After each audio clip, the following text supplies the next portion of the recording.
Kita ke kabar lain, pemirsa. LBH Padang dan Kontras yang tergabung dalam tim advokasi koalisi masyarakat sipil anti penyiksaan melaporkan Kapolda Sumatera Barat dalam kasus dugaan penyiksaan yang menewaskan Afif Maulana. Selain dari Kapolda Sumbar, Kasat Reskrim Polresta Padang dan Kanit Jatanras Satreskrim Polresta Padang juga dilaporkan ke Propam Mabes Polri.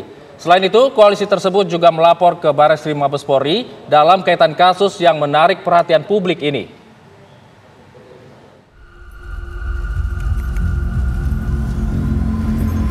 Tim Advokasi Koalisi Masyarakat Sipil Anti Penyiksaan melapor ke Propam Polri atas dugaan pelanggaran kode etik yang dilakukan Kapolda Sumatera Barat Irjen Suharyono.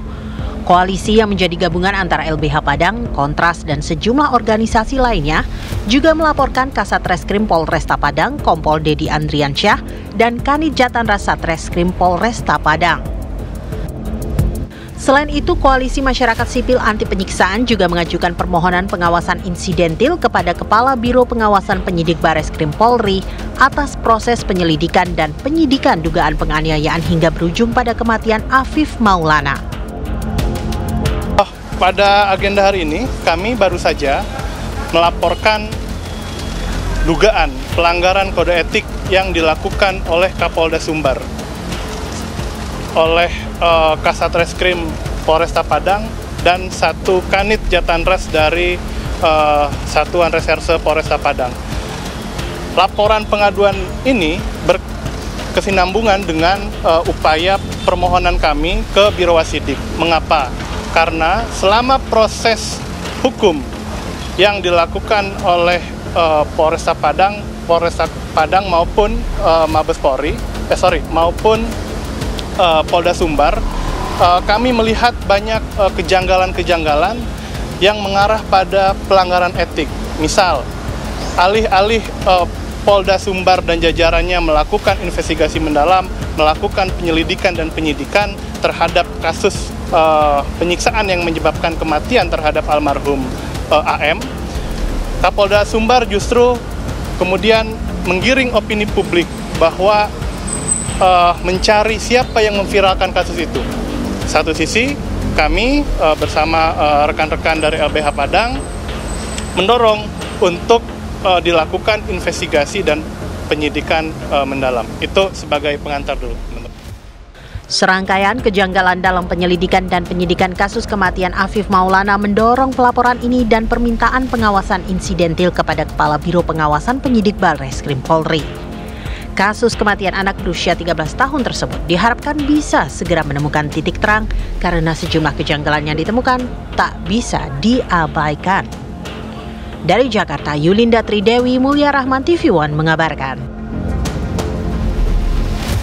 Ya, sementara itu LBH Padang menyatakan kejanggalan demi kejanggalan ditemukan dalam kasus kematian Afif Maulana, anak yang diduga tewas disiksa sejumlah polisi. Salah satu kejanggalan yang mereka temui adalah keterangan saksi kunci Adit yang berubah. Berikut pernyataan selengkapnya Direktur LBH Padang, Indira Suryani. Sebelum saksi Aditya ini diperiksa oleh Polresta, dia sempat datang ke kantor LBH Padang pada tanggal 12 Juni 2024 sekitar pukul 3.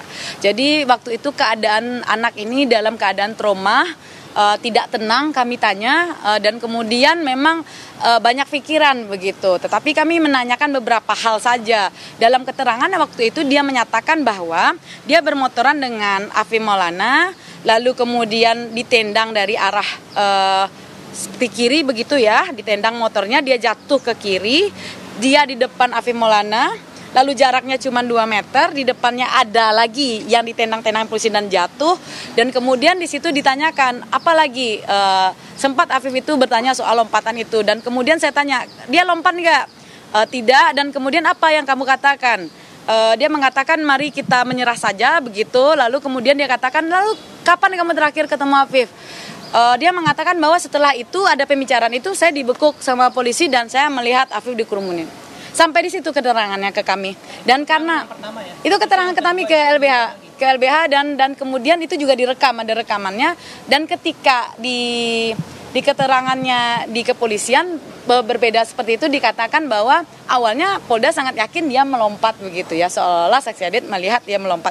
Tetapi ketika ekspos kasus, saya sempat menanyakan lagi. Jadi ada ekspos kasus sekitar tanggal 26 Juni teman-teman di depan Kompolnas, di depan KPHI.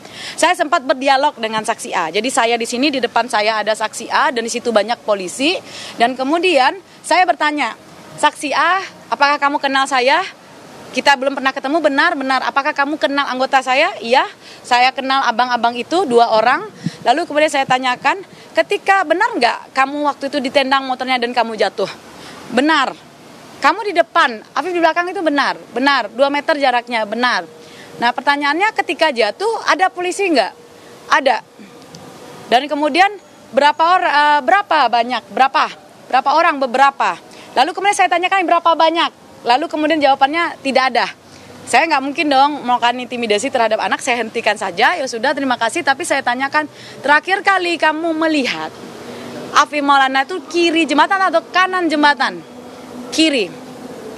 Ingat teman-teman, dari awal keluarga sudah katakan tidak percaya anaknya lompat. Kenapa? Karena jenazahnya itu ditemukan di tengah jembatan. Lalu seolah-olah Polda Sumut mengatakan tidak, dia dari kanan melompat ke peleset. Jadi ada perubahan-perubahan statement seperti itu gitu. Ini ada rekayasa kah, Mbak? Ada dugaan seperti itu, Mas. Makanya kami hari ini melapor ke Propam. Ada atas dugaan rekayasa kasus itu. Dan memang kami tentu sebagai kuasa hukum berharap bahwa Propam segera merespon pengaduan kami.